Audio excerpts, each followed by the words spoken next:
لو كنتوا نسيتوا اللي جرى هاتوا الدفاتر تنقرا وشوفوا انتوا كنتوا ايه وبفضلنا بقيتوا فين. أول جملة بتسمعها أول ما بتحصل مشكلة مع أي حد قريب منك وبتأمنه على سرك، يبدأ يطلع لك اللي في الأرشيف وكأنه كان مستني لك غلطة أو زلة لسان بسيطة، ولو شره اتملك منه هيخلق لك مشكلة من مفيش.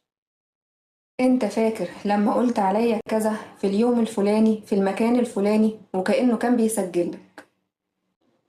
وانتي فاكرة لما اتريقتي عليا ورحتي عرفتي صاحبة غيري وتبدأ تخلقلك في قصص علشان تداري غلطها بتقلل منك. دول ماشيين بمبدأ خدوهم بالصوت ليغلبوكم.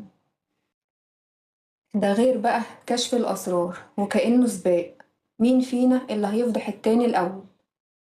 وبتحس إنه اللي أمنته على سرك بدأ يفتح كل البيبان والشبابيك ويفرج الناس عليك وكأنه بيعري.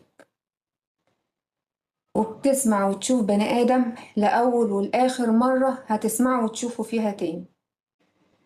يا ريت لما نختلف مع حد أو تحصل بينا مشكلة مهما كانت كبيرة بلاش الفجر في الخصومة. الرسول عليه أفضل الصلاة والسلام قال: آية المنافق ثلاث: إذا حدث كذب، وإذا وعد أخلف، وإذا اؤتمن خان. اعرفوا المنافق وخرجوه بره حياتكم، ولو منفعش حدد مكانته واحفظ نفسك.